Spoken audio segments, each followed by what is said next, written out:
어느 때 되면 하나님께서 우리를 부릅니다. 야, 이제 너가 살아가는 인생이 끝났다. 어서 올라왔나? 그러면 우리가 달려가다가 하나님께서 톡 끄면 끝내고 올라가요. 그때가 언제 일런지 사람들은 알지 못합니다만은 점점점 하나님 가까이 우리는 나아가고 있습니다. 하나님께서 인생이 끝났다. 그럴 때에 우리는 점점점 가까이 가고 있습니다. 하루쯤 지나가고 보면 또 한 해가 지나가고 보면 하나님을 만날 날이 한 해만큼 다가와 있고 하루만큼 다가와 있습니다. 아무리 우리가 젊다 할지라도 세월은 총알같이 손살같이 지나가고 맙니다. 그때에 우리의 삶에 후회가 없고 우리의 삶에 절망할 것이 없으면 우리는 참 기쁘게 인생을 산 사람들입니다. 성경을 함께 이제 찾겠습니다. 잠언 3장 말씀입니다. 구약성경 잠언 3장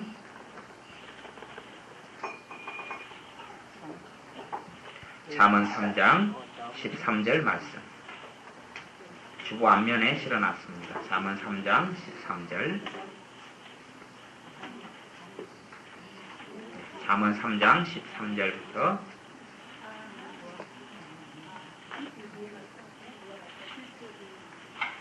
18절까지.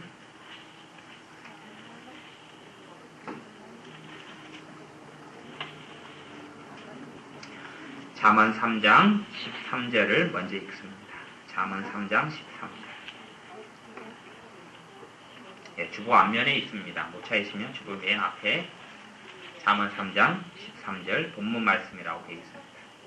구약성경 제가 가진 성경으로 912쪽에 있습니다. 912쪽 페이지 수가 성경에 보면 1페이지부터 또 뭐 1000몇 페이지까지 되어 있고 또 1페이지부터 또 그렇게 가 있고 해서 구약성경 페이지 수가 다르고 신약성경 페이지 수가 다르고 그럽니다. 구약성경 페이지 912쪽 잠언 3장 13절 함께 읽습니다. 지혜를 얻는 자와 명철을 얻는 자는 복이 있나니. 아멘.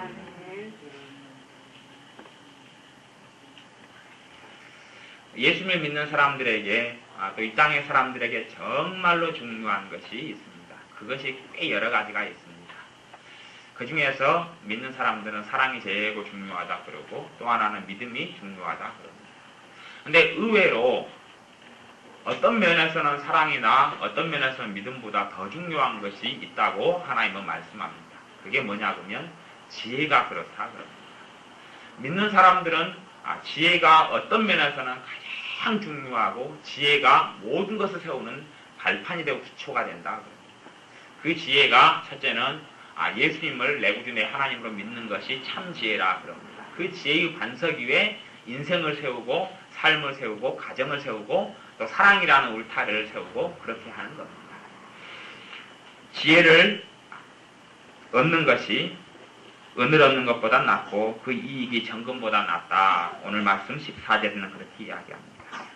13절에는 지혜를 얻는 자와 명철을 얻는 자는 복이 있다. 그런데 여기에서 우리의 삶의 비밀이 조금은 벗겨집니다. 우리의 삶에 어려움이 따르고 고난이 따르는 이유가 여기에 사실은 나옵니다.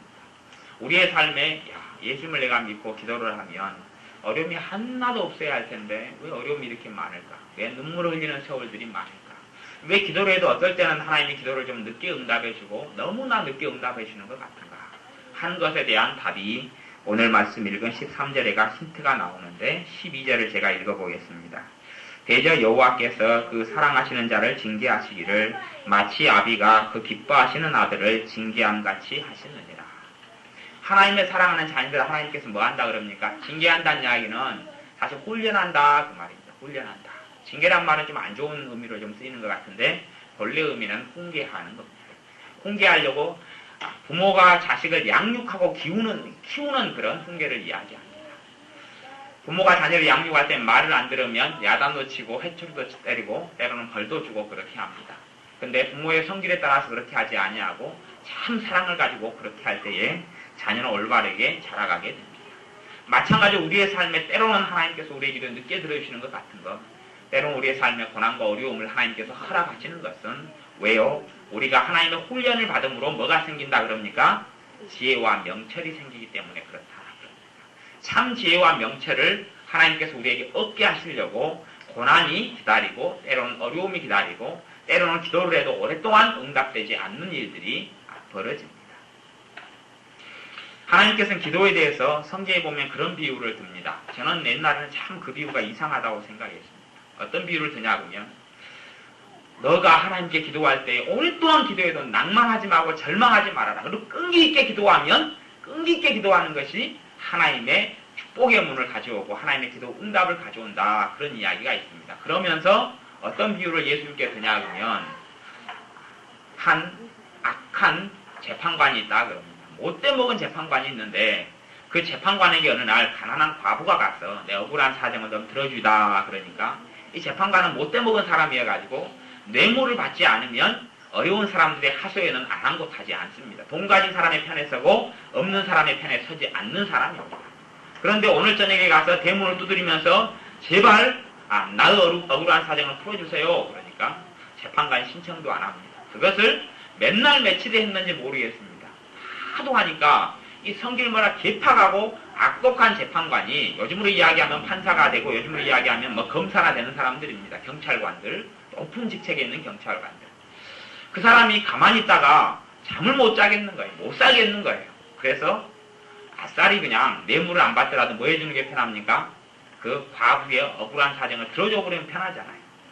그러면 잠도 편하게 자고 뇌물 안 받는 것보다 잠자는 게 낫죠. 아무래도 편하게 발 뻗고 자는 게 낫잖아요. 근다고 밤중에 와서 나의 억울한 사정을 들어주기다 하는 여자를 깝깝해거나 감옥에 가둘 수는 또 없는 일이고, 너무나 그건 또 악독하지만 너무나 또 문제가 있는 경우고, 그러니까 이럴 수도 없고 저럴 수도 없고 하다가 이 여자를 불러서 너의 억울한 사정이 무엇이냐 물어보니까 이 여자가 이만약시합니다. 그래, 너 말이 옳다. 내가 풀어주마. 그리고 이 여자의 억울한 사정을 풀어줘서 이 여자로 하여금 정말로 새 삶을 시작하도록 악독한 재판관이 합니다. 그 비유를 예수님께 드시면서 하나님은 하물며 이 악독한 재판관이라도 하나님의 자녀에게 구하는 것을 들어주는데 너희에게 안 들어주겠느냐 합니다. 저는 성경을 읽으면서 사실은 의아스러운 부분이 있었어요. 이상하다. 차라리 마음씨 좋은 아버지라고 표현하지. 너희가 기도만 하면 하나님이 즉각 들어주니까 걱정하지 말아라. 그렇게 할 텐데 왜 하필이면 악독한 재판관이라는 내용을 넣어가지고 기도를 가리킬까? 그런 의아심을 품었던 적이 있습니다. 근데 왜냐하면 우리가 지혜가 부족하고 우리가 하나님을 제대로 알지 못하기 때문에 그렇습니다. 하나님을 제대로 모르기 때문에 아마 그런 비유가 적절했던 모양입니다. 우리의 삶에 어려움이 풀리지 아니하는 이유, 가장 중요한 이유 중에 하나는 어떤 면으로는 기도를 적게 해서나 아니면 우리의 삶의 행실이 바르지 못해서 그렇지 아니합니다. 지혜가 부족하기 때문에 그렇다라고 하나님은 이야기합니다. 믿음이 좋은 사람들이 예수님을 잘 믿고 1년 믿었던 10년이 믿었던 믿음이 정말 좋은 사람들의 기준과 표준은 어디에 있냐 그러면 지혜에 있다 그럽니다. 성경의 다른 표준을 잘 이해하지 아니합니다. 정말로 믿음이 좋으면 한 해가 지나가면 지혜가 더 많아지고 또 한 해가 지나가면 지혜가 더 많아집니다. 믿음이 안 좋은 사람은 더 맹목적으로 변하고 맹신적으로 변하고 광신적으로 변하는 경향이 있습니다. 왜요? 잘못된 믿음으로 가고 있기 때문에 그렇습니다. 지혜가 더하는 사람들은 하루하루가 지날수록 분별력이 생기고 통찰력이 생기고 또한 상식이 풍부해지고 지혜로워진다 그럽니다. 그래서 성령님께서 예수님을 믿는 사람들에게 성령님이 임하시거든요. 하나님의 영이 예수님을 믿는 사람, 내 구주 내 하나님을 영접하고 있는 사람에게 하나님의 영이 임합니다. 하나님의 영이 들어오시면 우리의 삶에 두려움이나 염려가 사실 떠나가고 무너지게 됩니다. 그리고 하나님의 평강이 만들어지게 됩니다. 근데 하나님의 영의 다른 이름이 뭐냐 그러면 카운셀링이라 카운셀러라 그럽니다. 상담하는 분. 또 다른 말로는 하나님의 영의 다른 말로는 지혜와 계시의 영이 하나님의 영인 성령님의 다른 이름입니다.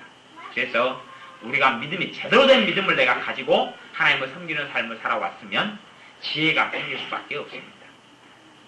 지혜도 이제 우리가 좀 이상한 좀 반쪽 지혜를 가지고 있어서 제가 옛날에 어떤 분을 만나는데 여자 집사님이 눈이 시퍼렇게 멍이 들었어요. 그래가지고 와서 왜 그러냐 그랬더니 옛날에는 남편이 막 야단을 치고 하면 가만히 입 다물고 있었대요. 왜 할 말이 없어서.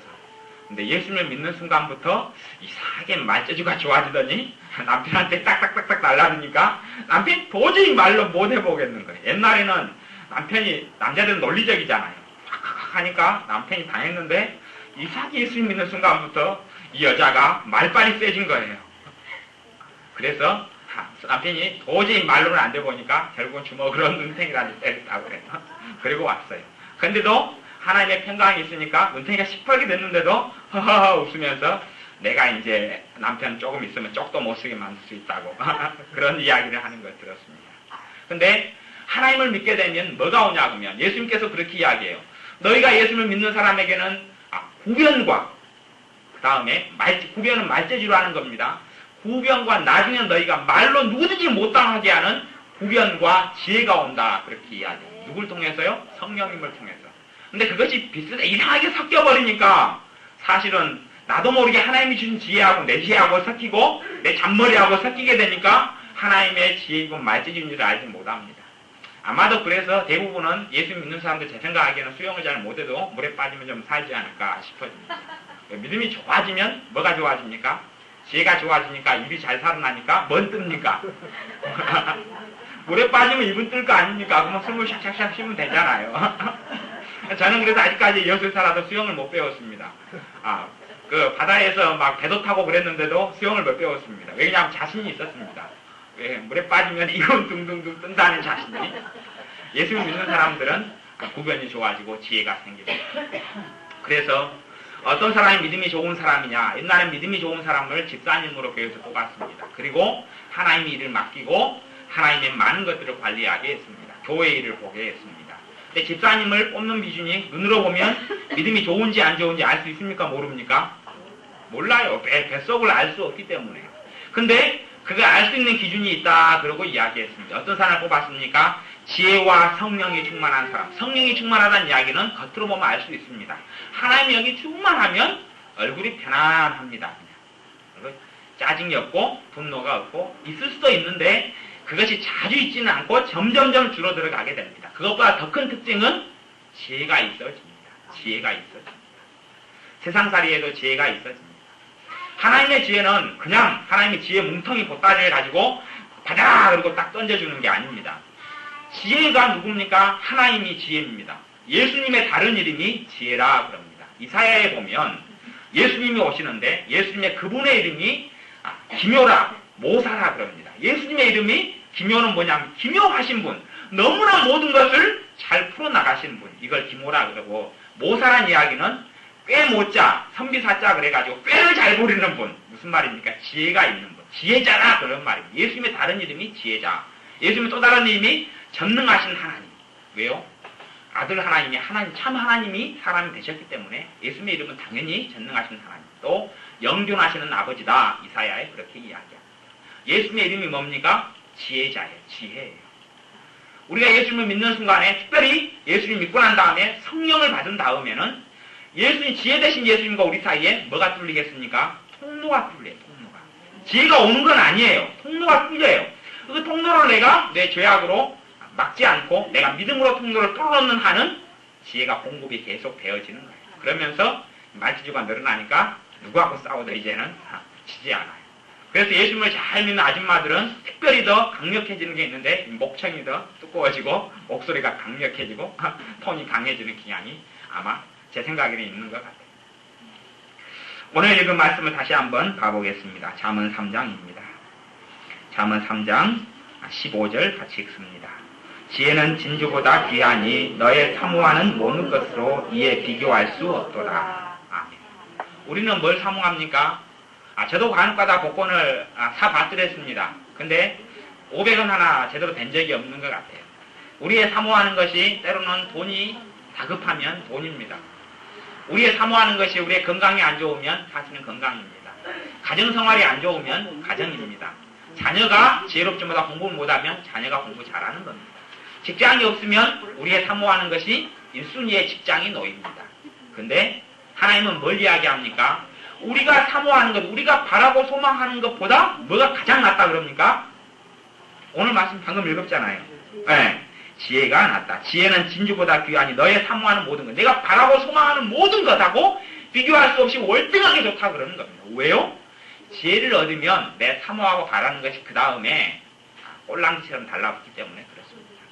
결혼식 차가 빵빵거리고 그 신랑 친구를 태운 차가 달려가면 꼴랑지에 뭐가 달라붙습니까?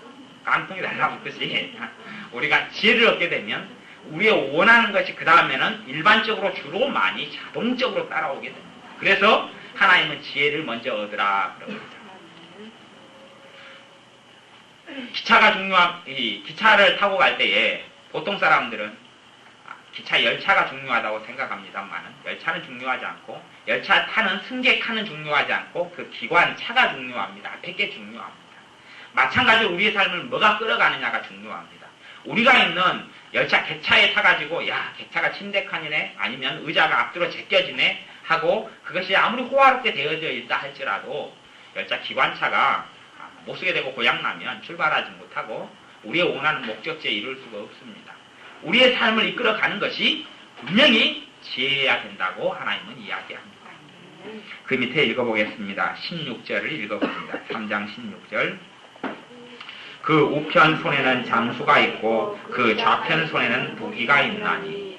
이제 우리가 원하는 꼴랑지가 나옵니다. 그죠? 지혜를 얻고 나면 지혜의 우편손. 우편손은 무슨 손입니까? 밥 먹는 손. 오른손에 뭐가 있고요? 장수. 장수는 뭡니까?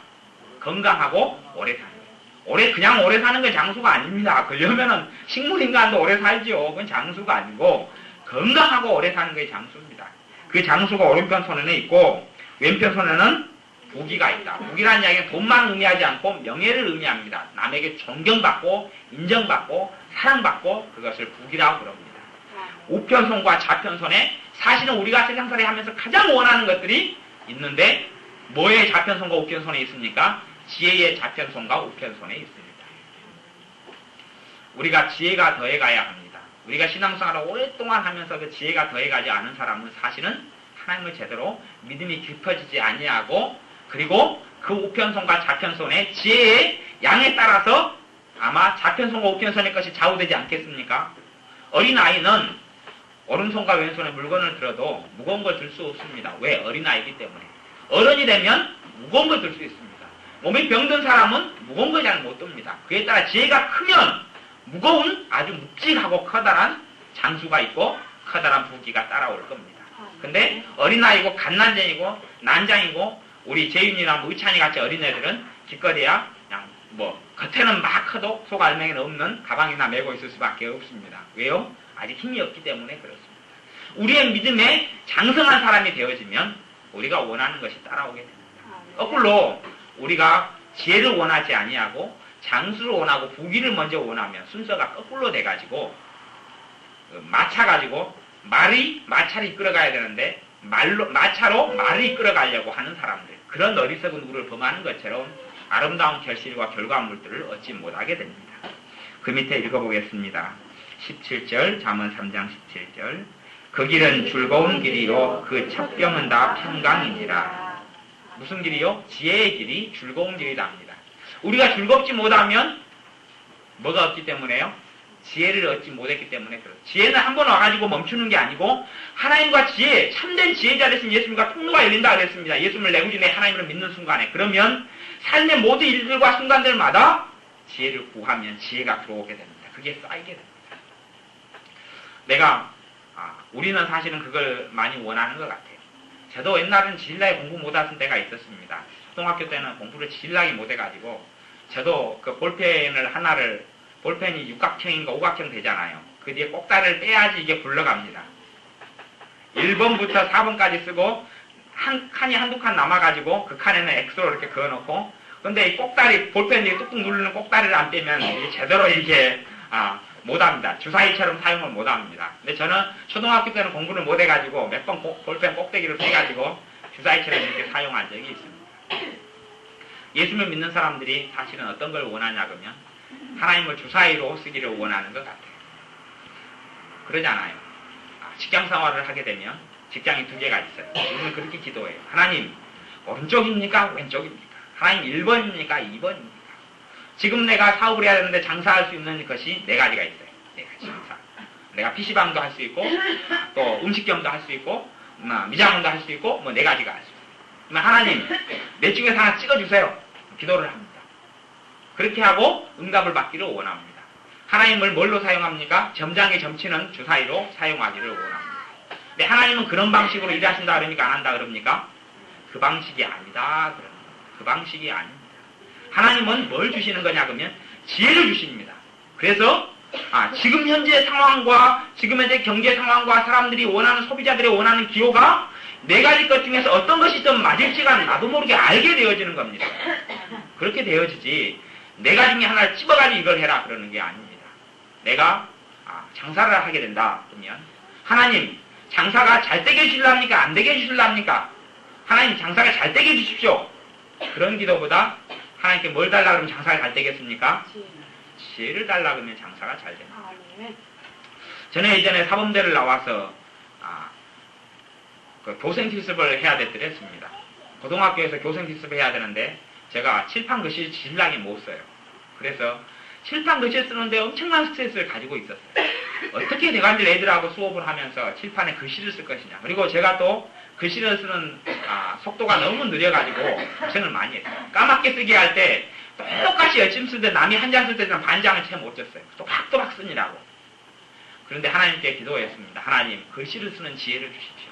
기도했더니 어느 날 교수님이 대학교 교수님이 글씨를 쓰는데 그 글씨 쓰는 요령이 제 눈에 딱 들어오는 거예요. 그리고 글씨를 제가 한 10분 만에 그렇게 글씨를 쓸 수 있게 배우게 됐어요. 그리고 교생 수업하는데 전혀 문제가 없고 어려움이 없었어요. 거꾸로 교생 실습 때 들어가자마자 일주일에 막 10시간씩 수업을 하는 이상한 고통 속에 들어가서 수업을 엄청나게 많이 하는 어려움을 겪었지만은 하여튼 하나님께서 그런 지혜를 주셨더랬습니다. 우리의 삶의 모든 순간과 삶들마다 우리가 하나님의 지혜를 구하여야 합니다. 그 지혜를 받아야 합니다. 기도를 하려면 하나님 내가 원하는 것을 이루어 주십시오 라고 기도하기 전에 하나님 내가 이것을 위해서 지금 현재 이 문제가 있습니다. 당면 과제가 이겁니다. 이걸 위해서 내가 어떻게 기도해야 합니까? 지혜를 주십시오. 그렇게 해야 합니다. 특별히 방언 은사를 받은 사람들은 좀 더 지혜를 받기가 쉽습니다. 왜요? 방언 은사가 하나님과 지혜의 통로를 더 넓게 열어주기 때문에 그렇습니다.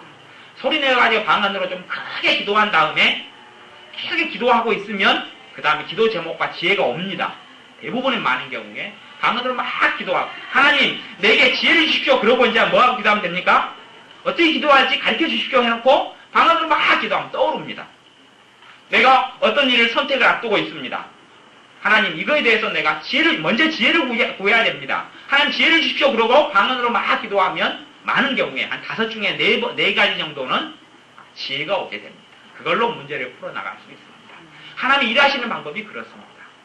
우리를 위해 십자가에 죽으신 예수님이 이 땅에 오신 다음에 예수님에 대해서 성경에는 뭐라고 이야기하냐 그러면 예수님은 자라나면서 키가 자라고 지혜가 자랐다 그렇게 이야기합니다.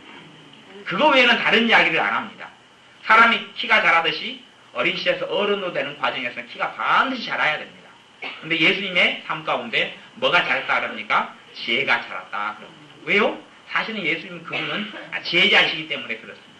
완전히 예수님 그분은 100% 지혜이신 분입니다. 근데 그분이 자기의 지혜를 다 버리고 사람이 되셨기 때문에 다시금 지혜에서 커가고 자라갈 수밖에 없습니다. 하나님의 사람이 되셨기 때문에 그렇습니다. 근데 하물며 예수님도 지혜에서 자라갔는데 우리가 지혜에서 자라가지 않으면 결코 되지 아니합니다. 신약성경 로마서에는 그렇게 이야기합니다.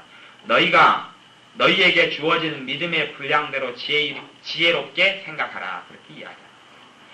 믿음의 분량이라는 이야기는 믿음의 그릇을 이야기합니다. 내 믿음이 이 정도 컸으면 이 그릇 안에가 뭐가 들어갑니까? 지혜가 들어갑니다. 믿음이라는 것은 그래서 성경에는 그릇이라 그러고 그 안에는 뭐가 차야 돼요? 지혜가 차야 됩니다. 우리는 믿음이 좋다 그러는데 믿음이 굉장히 커도 그건 뭡니까? 그릇이에요. 그릇. 두드리면 지혜가 그 안에 안 들어가 있으면 통통통 깡통 소리밖에 날 수 없는 그릇이에요. 반드시 그릇이 필요해요. 뭘 담으려면 그릇이 없으면 안 됩니다. 그러니까 믿음이 너무 중요해요. 근데 그 안에 껍질보다 더 중요한 건 뭡니까? 내용물입니다. 내용물이 지혜다. 믿음의 그릇이 있으면 그 내용물을 가지고 지혜롭게 생각해서 삶을 풀어나가야 된다. 우리는 근데 하나님 지혜를 주십시오 해서 지혜롭게 생각하고 내 믿음에 따라서 그 믿음의 분량 안에가 지혜가 들어있을 거거든요. 어린아이는 어린아이의 지혜를 써서 삶을 풀어가고 어른은 어른의 지혜를 써서 삶을 풀어갑니다. 우리는 그렇게 기도하거든요. 하나님께서 우리에게 주신 지혜를 쓸 생각을 안 하고 또한 때로는 지혜를 하나님께 구하지 아니하고 뭘 굴립니까? 주사위를 굴립니다. 제가 옛날에 볼펜 굴리듯이 굴려서 하나님 몇 번입니까? 라고 이야기합니다. 하나님은 정답을 알고 계십니다. 그것이 정답일런지 이 땅에는 사실은 정답이라는 거 별로 없지만은 왜냐 그러면 좀 좋은 길과 안 좋은 길의 차이거든요. 좋은 길이라도 더 좋은 길이 있느냐, 더 좋은 길이 있느냐의 차이인 거예요. 어떤 남자와 여자가 결혼하더라도 남자가 정말로 멋있는 사람일 수도 있고 덜 멋있는 사람일 수도 있어요. 아니면 안 좋은 사람일 수 있어요. 근데 비교 대상은 무한정 많아요. 하나님께 기도하기를 어떤 아가씨가 남자가 3명이 있어요. 결혼 후보가 3명이 있어요. 하나님 1, 2, 3번 중에서 하나 찍어주시죠. 그리고 기도를 해요. 하나님 응답해 주시겠습니까? 안 해주시겠습니까? 보통 여러분의 생각에 오늘 하나님 말씀을 지혜를 듣기 전에 보통 여러분의 생각에 내가 하나님 뜻대로 살아가려고 애를 쓰고 생각해요. 남자가 남편감이 서의가 있어요. 하나님 1번요, 2번요, 3번요. 누구하고 살면 나하고 성격이 맞고 마음이 맞고 행복한 결혼생활을 하고 또 좋은 이세가 좀 더 똑똑하고 좀 사람들에게 좀 이로운 아들이 태어날까요? 자식이 태어날까요? 기도했을 때 일반적으로 우리의 생각은 하나님이 가르쳐줄 거라고 생각합니다만은 하나님은 안 가르쳐줍니다. 그리고 우리의 지혜를 주셔서 분별을 하게 하십니다. 성경에는 분별하라 그럽니다. 정말로 멋있는 남편이랑 결혼하고 살면 여러분의 삶이나 아니면 정말로 멋있는 아내하고 결혼해서 살면 여러분의 삶이 행복하실 것 같습니까?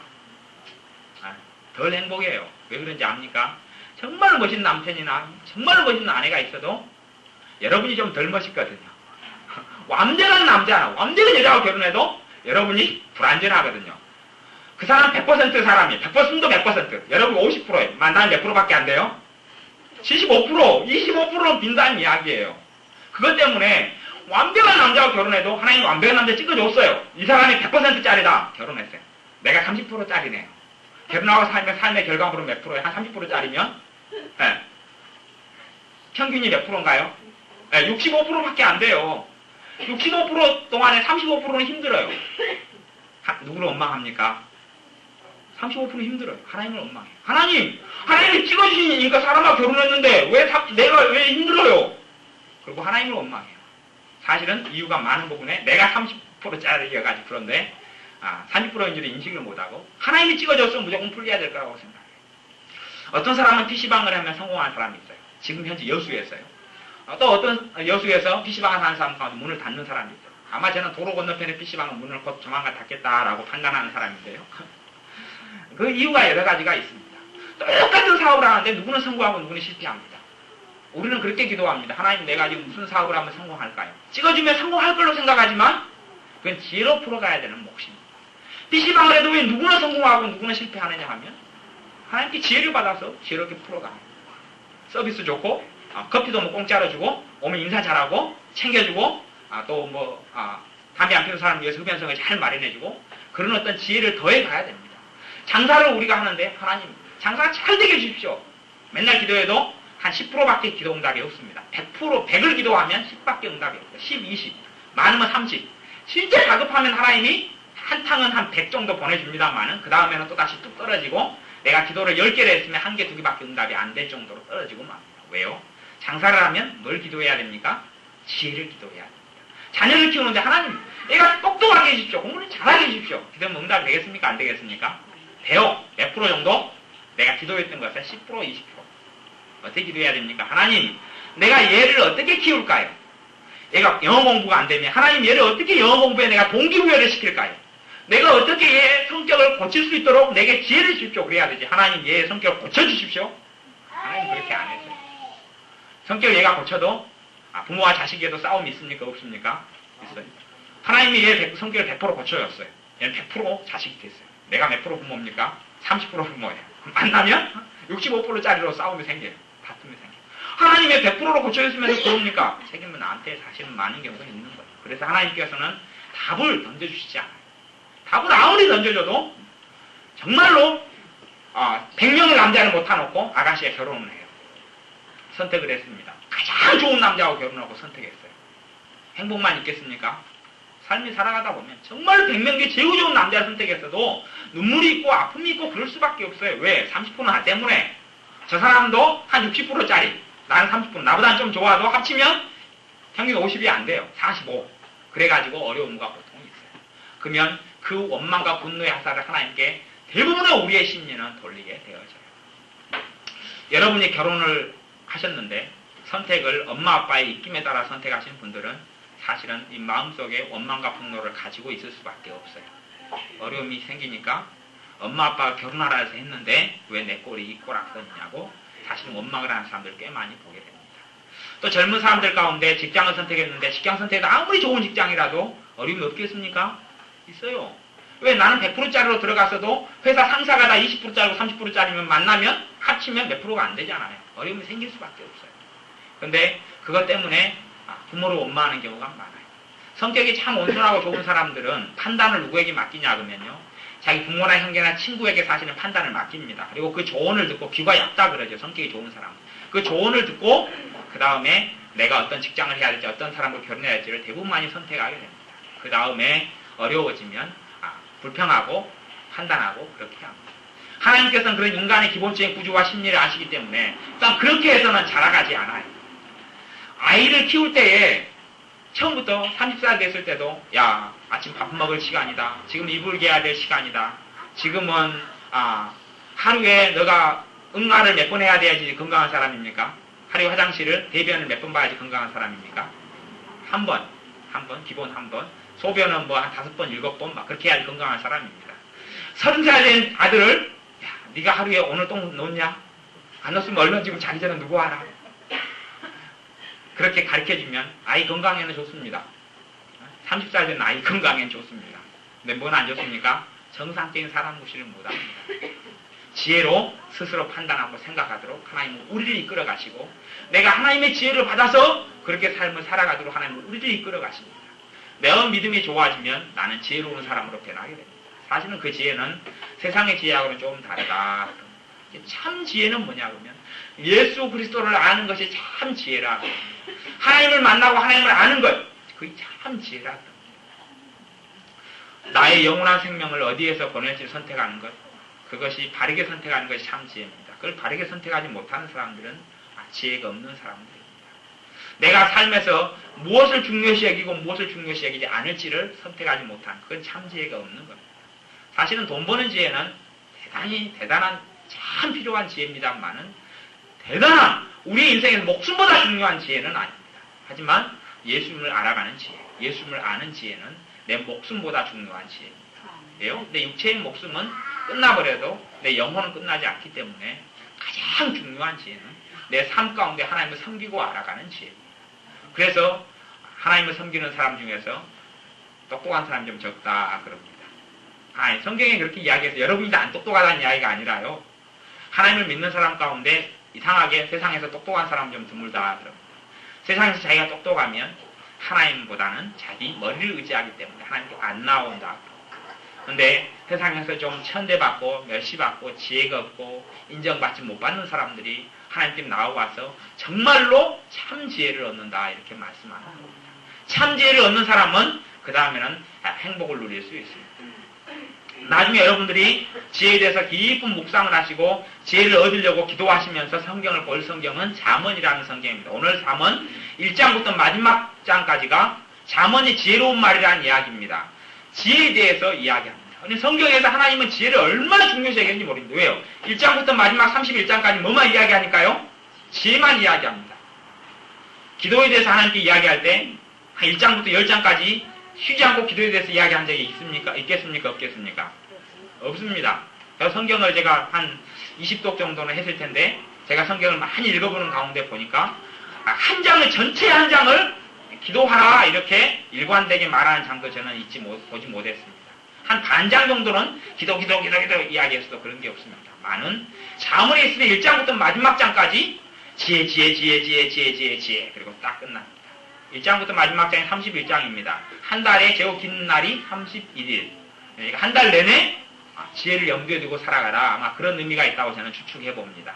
여러분들이 지혜를 얻으셔야 합니다. 오늘 성경 조금 더 읽어보겠습니다. 18절, 잠언 3장 18절 말씀. 같이 읽습니다. 지혜를 그 얻는 자에게 생명나무라. 지혜를 가진 자는 복되도다. 지혜는 그 얻는 자에게 생명나무라. 참 지혜는 누굽니까? 성경에서 이야기하는 첫 번째 지혜는 예수님을 이야기합니다. 그 다음 지혜는 예수님을 통해서 지혜자 되신 예수님을 통해서 오는 지혜를 이야기합니다. 지혜를 얻으면 그 다음에 그 지혜와 통로가 뚫리면 대화의 통로가 뚫리면 그 지혜를 통해서 지혜는 그 얻는 자에게 뭘 준다 그럽니까? 생명나무. 생명나무가 사라져버렸습니다.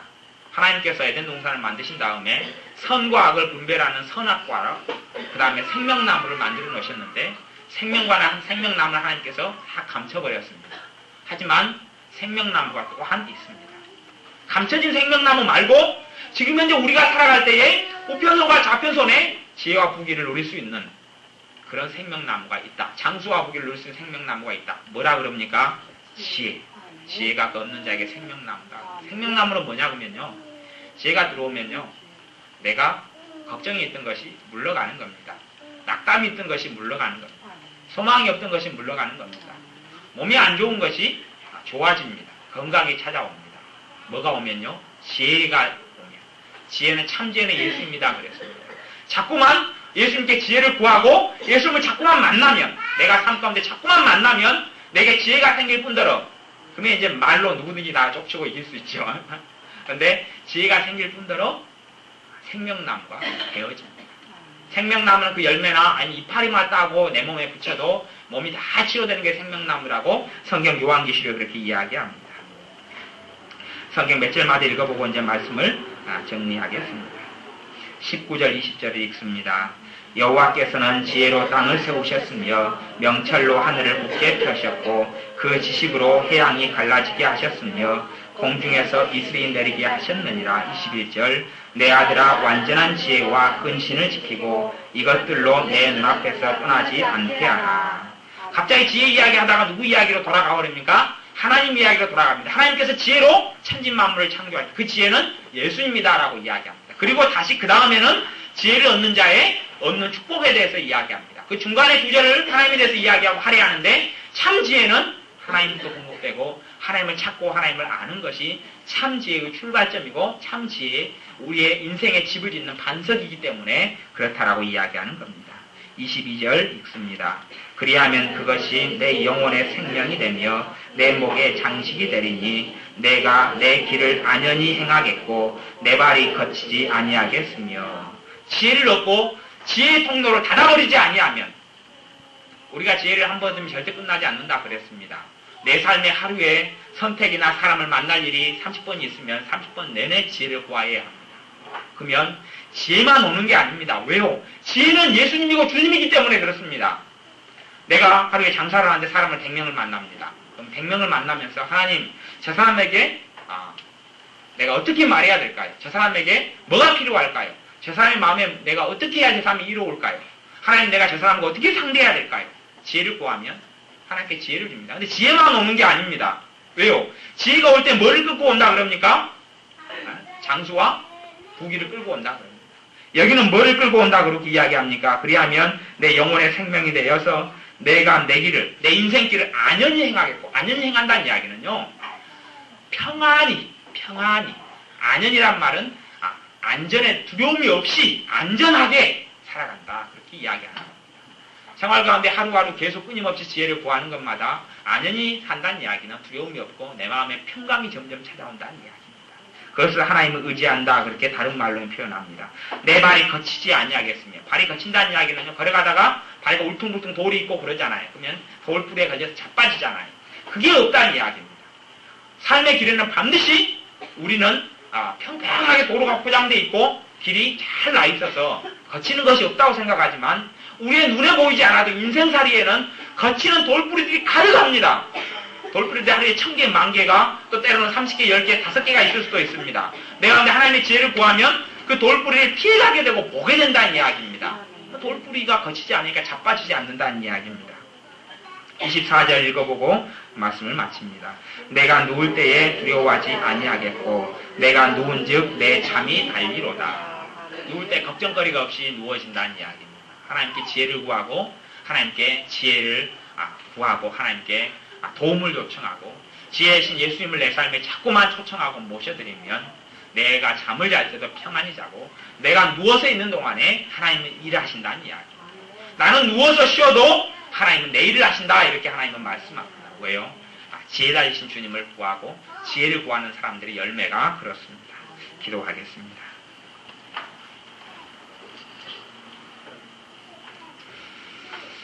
아버지 하나님, 우리가 은이나 금보다 순금보다, 다이아몬드보다, 보석보다 지혜를 구하는 사람들이 되게 하여 주옵소서. 참 지혜 되신 예수님을 찾고 구하는 사람이 먼저 되게 하여 주옵소서. 하나님과 접촉하여서 하나님으로부터 능력을 공급받고, 하나님으로부터 지혜를 공급받고, 하나님으로부터 소망을 공급받고, 하나님으로부터 평강을 공급받고, 하나님께로부터 생명나무가 오는 것을 우리가 체험하게 하여 주옵소서.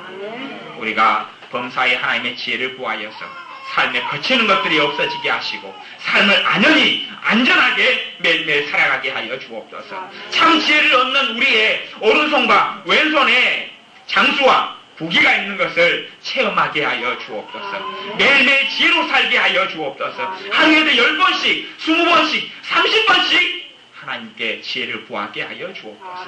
그리하면 지혜 되신 주님께서 임하셔서 지혜를 주시고 평강을 주시며 기쁨을 주실 줄로 믿습니다. 예수님의 이름으로 기도하옵나이다. 아멘.